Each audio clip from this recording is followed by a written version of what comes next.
Farron Cousins on the line with us, editor of Trial Lawyer Magazine, co-host of Ring of Fire Radio. And Farron, I didn't quite have enough time to set this thing up, but we saw, first, I guess at the beginning of the 20th century, Teddy Roosevelt and Taft, the Republicans, oddly enough, the progressive Republicans, pushing back against the corporate aristocracy that rose during the Gilded Age in the 30 years that preceded that, and you know, the breaking up Standard Oil and all that kind of thing. And then the Republicans took over in 1920 with Harding on a platform of less government in business, more business in government. In other words, privatize and deregulate, which they did, and they dropped the top tax rate from 91% down to 25%, which brought us the roaring 20s and then the boom and the collapse in 1929. And then Franklin Roosevelt sort of rebooted this and said, okay, not only are we going to regulate corporations like Teddy did, we're now also going to make sure that there's a social safety net for people with Social Security, unemployment insurance, child labor laws, et cetera, et cetera, et cetera. And he laid out, his, you know, in the year before he died, a new vision, which was, you know, his new Bill of Rights, that everyone should actually have a right to a job, that if capitalism fails to provide the job, the government would. It should be the employer of last resort, that everyone should have the right to housing. And if our capitalist system fails to provide housing, people would have access to housing. Everybody should have the right to an education. And Bernie Sanders is talking about some of these things. Hillary Clinton is starting to talk about some of these things, for that matter. But I'm curious, in your mind, what are the, you know, of course, I think we want to go back to undo Reaganomics and go back to some of the simple things, like you have the right to join a union that we had before Reagan. But what are the new things? What has the 21st century brought us? What are the things that millennials are looking at, and that everybody's looking at, for that matter, saying, okay, this should be our new direction? I think one of the biggest issues is climate change. Yes. This is a generation that, unlike any before it, is going to live most of their lives with the effects of a warming planet.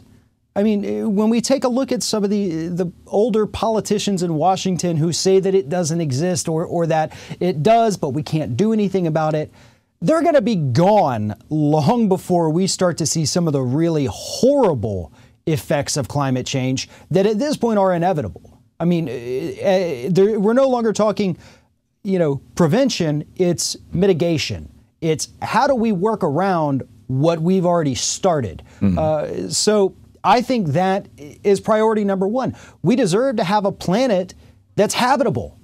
I mean, that should be, yeah, I know, that should be common sense. And yet it's something that we still have to fight for, to say, look, you cannot destroy our planet. Look, the technology exists. It may not be on the scale to provide clean energy everywhere all the time at this point, but if we actually put the investments in it, perhaps take away the billions in subsidies to the fossil fuel industry, funnel that into renewables, we could get off of fossil fuels in the United States. We just refuse to. The technology does exist. We just won't do it. And so that's issue number one. And I think number two is we've got to get rid of Citizens United and get this corporate money out of politics. Right. I mean, this is one of the big issues, along with climate change, for the millennial generation.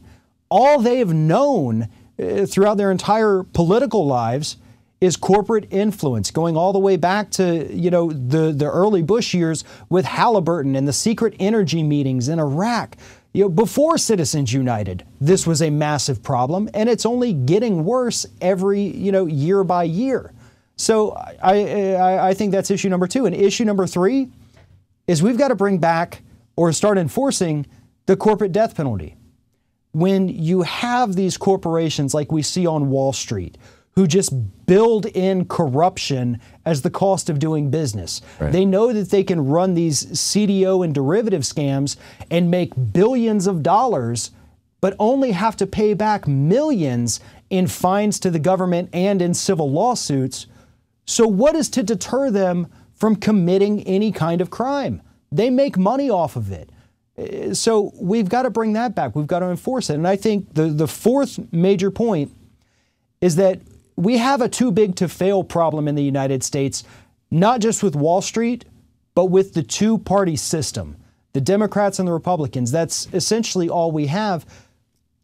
they need to be broken up just like the banks do. We need more options in the United States, and I know we do have other options, but we need viable options. We need third, fourth, fifth, sixth party systems in order to really get change in this country. And I think the stranglehold of both the Democrats and the Republicans is not going to allow us to progress like we should. Yeah, I'm not hearing a lot about that. I mean, the Green Party has been banging that drum for a lot of years.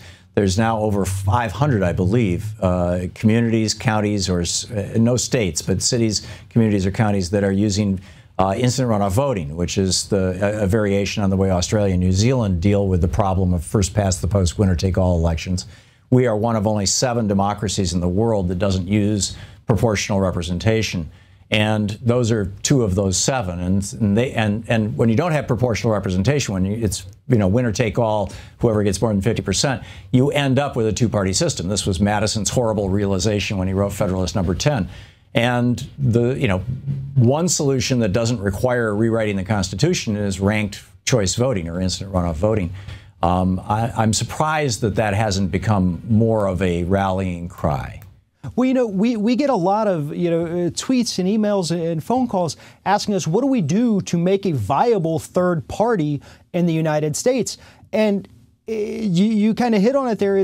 You start at the local level. Yeah. If you have somebody running for school board that's not a Democrat, not a Republican, as long as it's a good candidate, that's where you start. You start at the small places and you build your way up. Right. So that way a Green I would Party add candidate. the other option, though, is to do what the Tea Party did with the Republican Party, and that is for progressives to take over the damn Democratic Party. Yeah. And I don't mean to condemn. I didn't mean to condemn the Democratic Party. What I mean is that it's like it's there. It's like the doors are open. We can walk in. Anyhow, Farron Cousins, it's always great having you with us, sir. Thank you so much. Thank you, Tom. Great seeing you, Farron. To watch more clips from our programs, hit the Watch More Videos button over here. And please be sure to hit the handy-dandy subscribe button so you'll always be up to date. Tag, you're it.